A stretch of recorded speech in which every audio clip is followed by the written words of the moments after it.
20 years ago, the general public did not have much interest in the emotion cognition abilities of patients with traumatic brain injury. Many thought these were but small hurdles the patients experienced during their treatment that was brought about by changes in their mental states. A study conducted in 2012 showed that there are 54 to 60 million TBI patients around the world every year, with 2.2 to 3.6 million of them suffering from medium to heavy brain damage.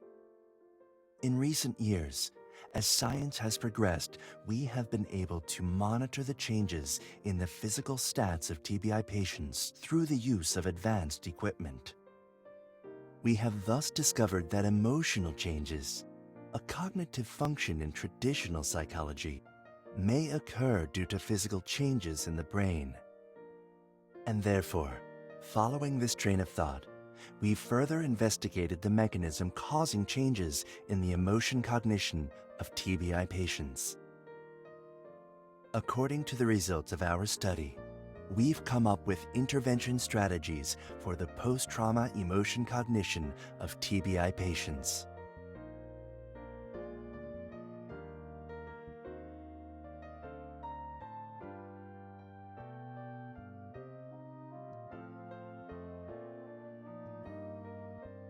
Patients with TBI can also become anxious as their conditions continue, and their anxiety may aggravate other cognitive impairments. For example, they may find it harder to recognize emotions. Compared to positive emotions, TBI patients have a harder time identifying negative emotions, such as anger, fear, and sadness. Next, I will introduce the data of the 25 participants in the study.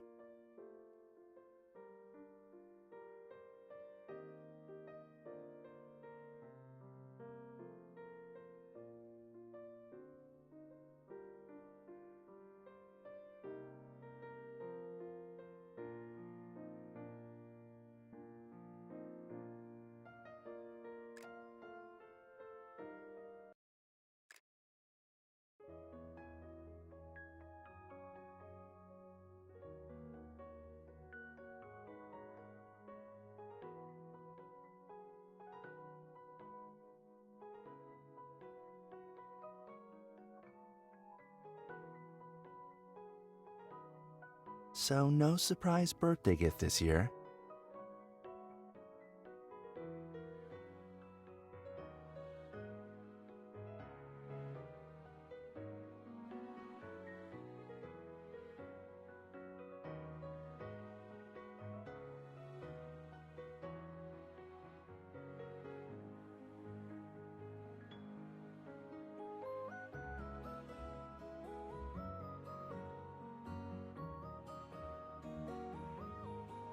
You mean I can choose to do whatever I want today?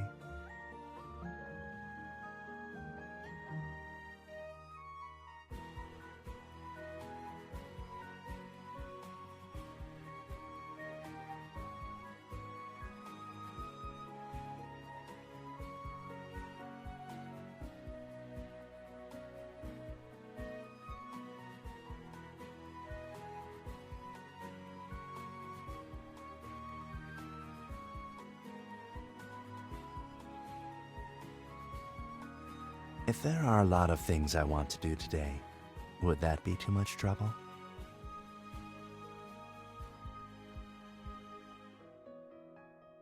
What if there are so many things I want to do that we can't finish them today?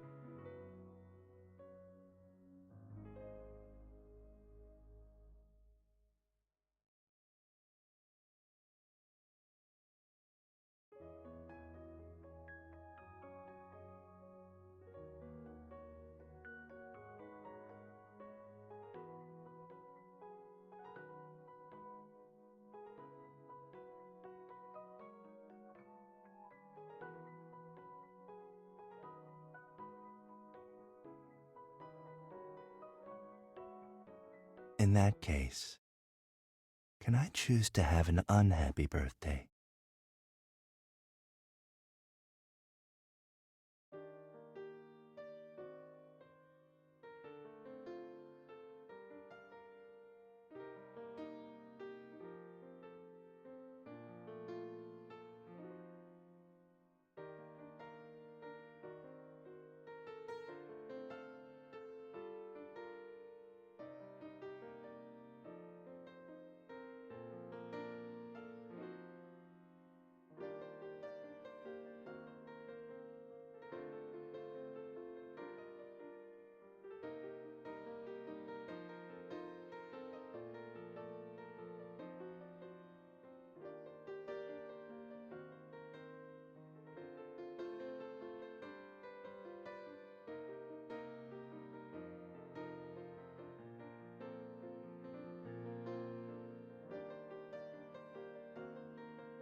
I have a special place in mind, but it's kind of far away.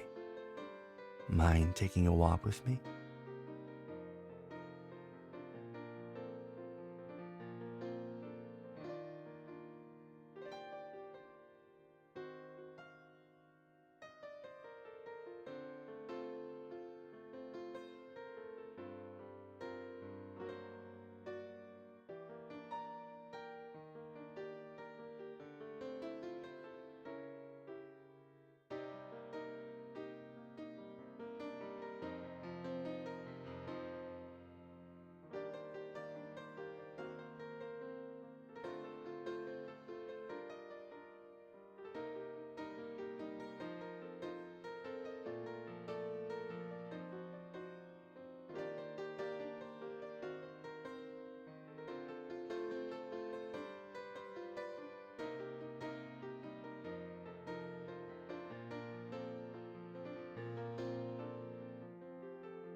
Let's sit there for a bit.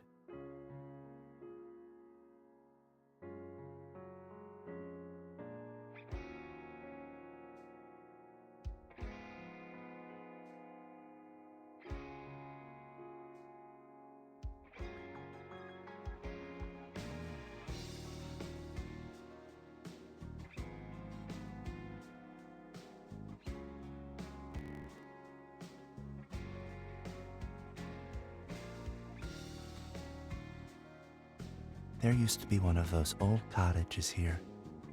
You know the kind.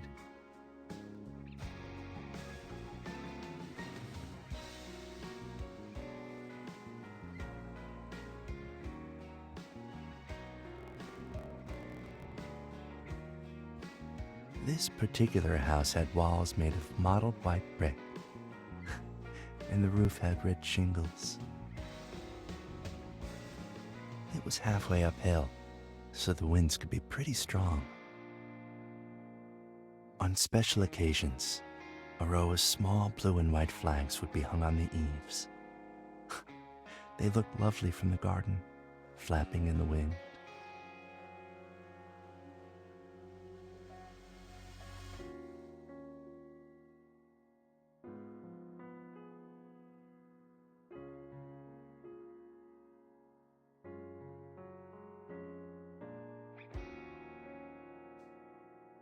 If you pushed open the gate, you'd enter the garden. Yes, there was a small row of flower beds to the left. The owners were busy though, and would often forget to water the flowers. So the flowers didn't look that healthy. The door to the house would sometimes creak when you opened it.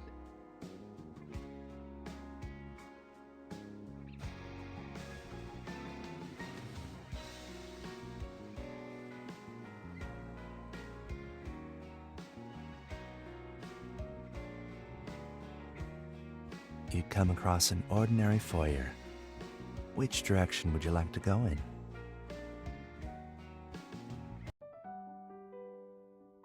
The kitchen was on the left side.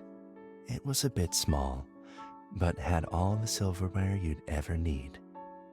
Really shiny ones too, because they hadn't been used much.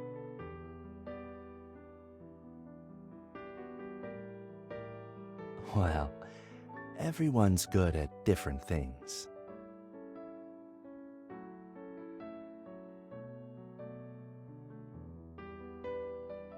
I did everything exactly like the recipe said. Why does it still taste so weird? She would always say that. Still, she was always busy, so there wasn't a lot of time for her to dedicate to culinary research.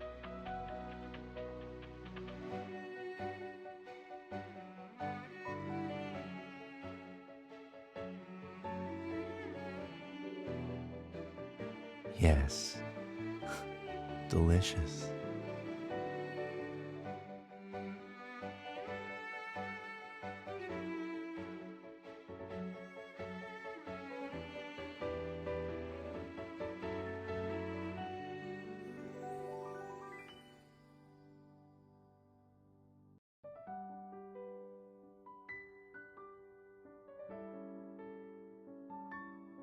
You'd come across an ordinary foyer. Which direction would you like to go in?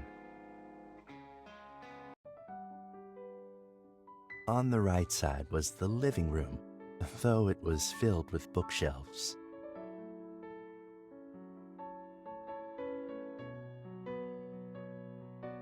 There was a study, but there were way too many books in the house to fit in there, so some were relocated to the living room. In the center of the room was a comfy couch. In autumn, the sunlight would shine through the French windows, illuminating it just right. Across the couch was an expensive stereo set. The little boy's father bought it especially so that he could enjoy some classical music.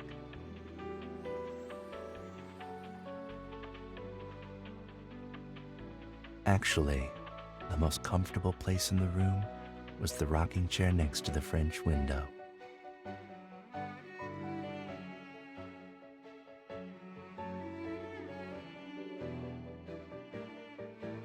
For the little boy living in the house, the rocking chair was the perfect size.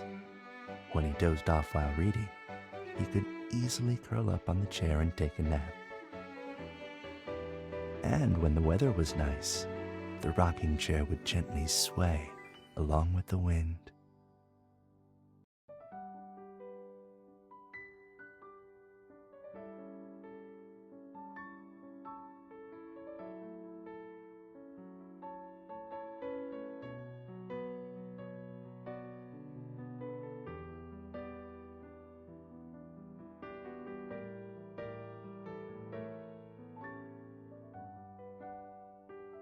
You'd come across an ordinary foyer. Which direction would you like to go in? Up ahead was the dining room. It was slightly bigger than the kitchen, barely decorated. No one drank in the household, so there was no need for a bar counter. There was just a small dining table and 3 chairs.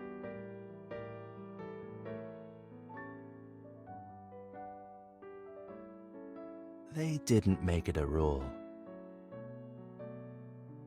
but the parents tried their best to do so. Whenever they came back from a business trip, the boy's parents would always make him a delicious dinner.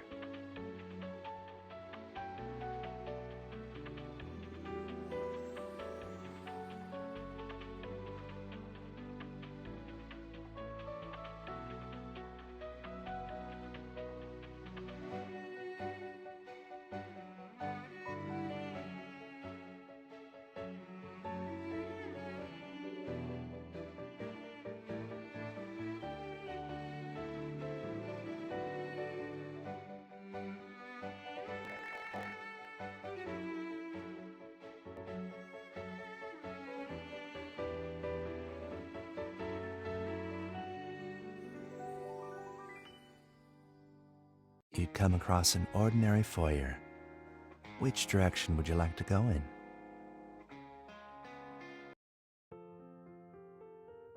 There was a staircase with creaky stairs across the living room. Take those stairs and you'd find yourself in a small family room.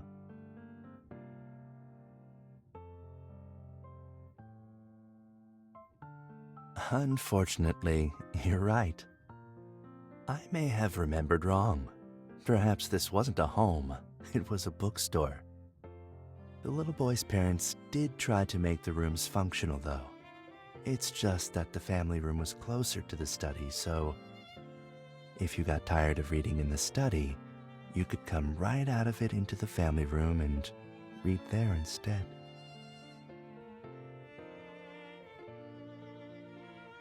You could read downstairs in the living room.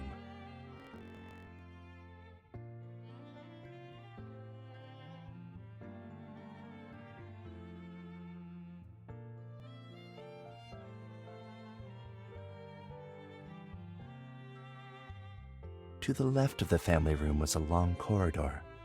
The first room there was a master bedroom, and there were 2 rooms at the end of the corridor. To the right was the study. It was filled with scientific materials and books full of jargon. The little boy could barely understand any of the words in the books and needed 2 large dictionaries to help him make sense of each page.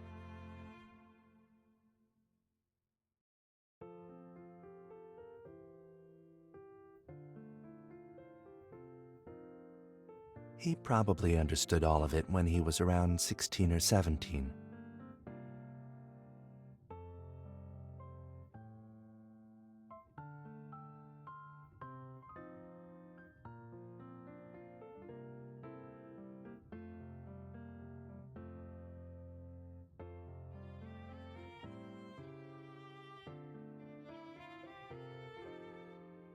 That was the little boy's room.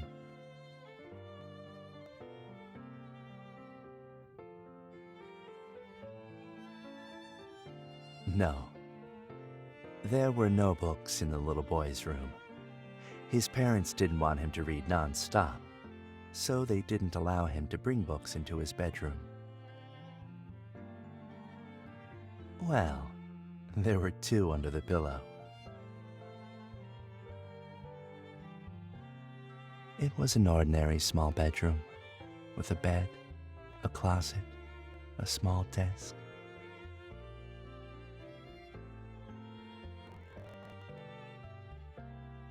Playing board games, such as Kongming chess, elephant chess, element cards.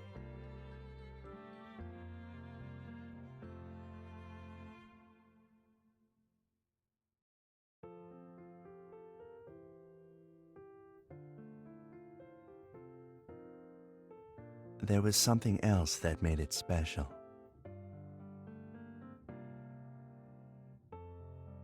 Keep your eyes closed. There was a balcony in the little boy's room.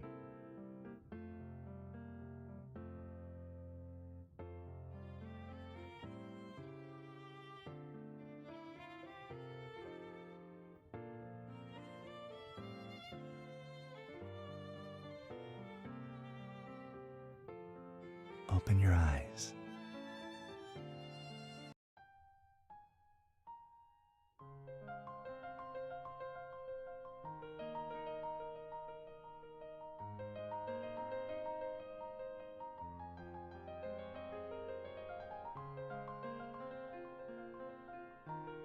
The balcony in the boys' room was the best place to appreciate the scenery in the area. On spring nights, fireflies would appear in the hills, like a secret rendezvous in the woods. In summer, the streets were always crowded. Elderly people would play chess by the road, and the kids would play kickball or sneak away to set off fireworks from the observation platform on the hill. In autumn, there would be the most delightful pitter-pattering of raindrops on the leaves. The whole world was wet and misty and pleasant. It rarely snowed in winter. Even if it did, only tiny snowflakes came drifting down. The boy would often imagine how the mountain would look, covered in snow. The little boy's father told him that this world is very big and full of secrets. You will encounter them, he told the boy, and you will enjoy them.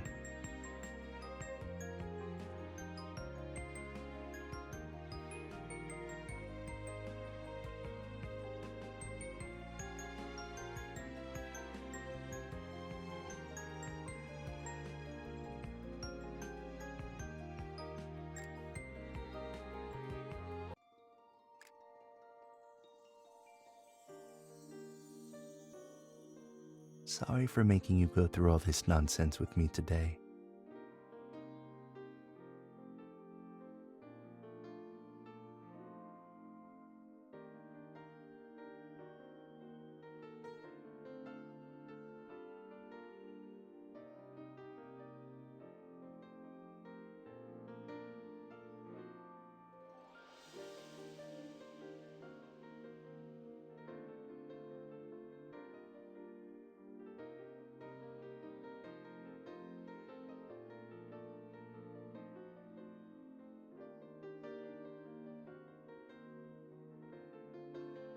Why do you ask?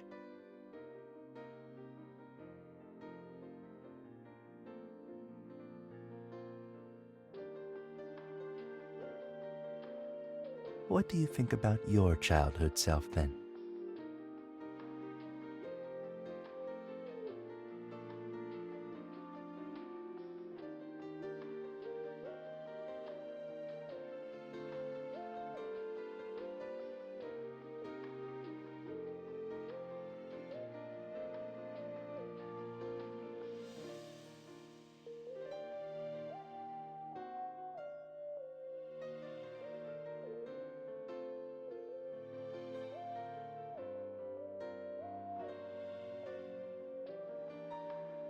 You have.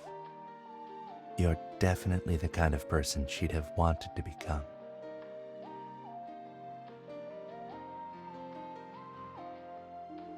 If I saw my childhood self, I'm not sure how I'd feel. He knew very little back then, so he thought there was an answer for everything. Even joy, sadness, despair, and even love.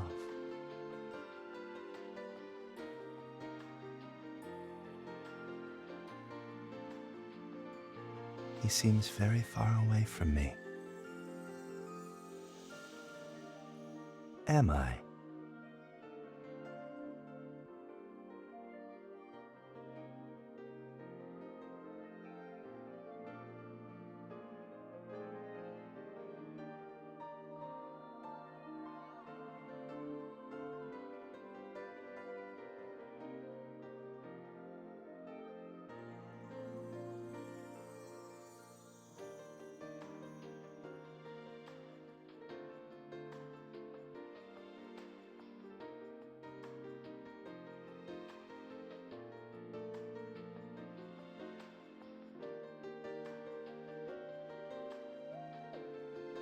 What do you mean?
Okay.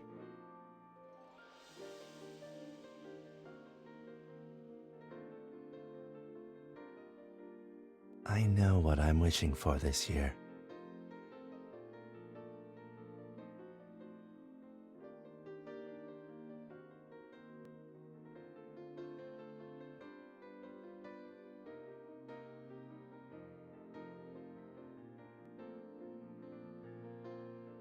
I wasn't just making wishes. I had things to tell them.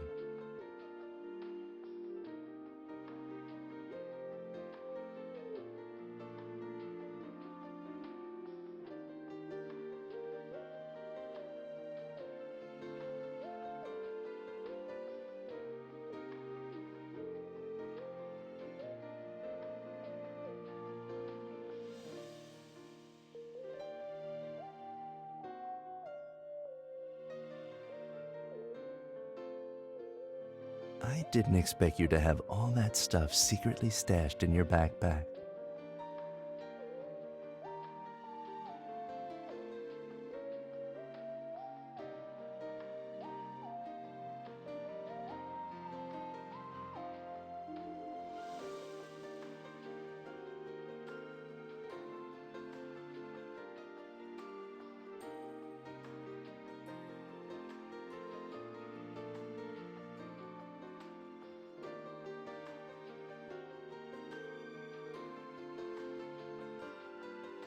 Thanks for the hard work.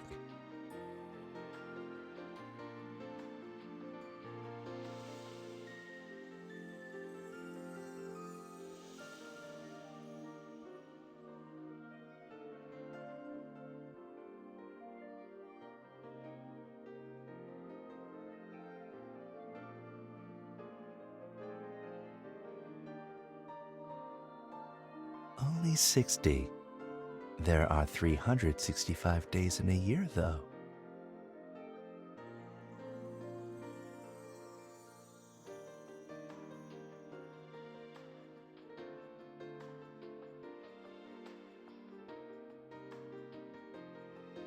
Thank you.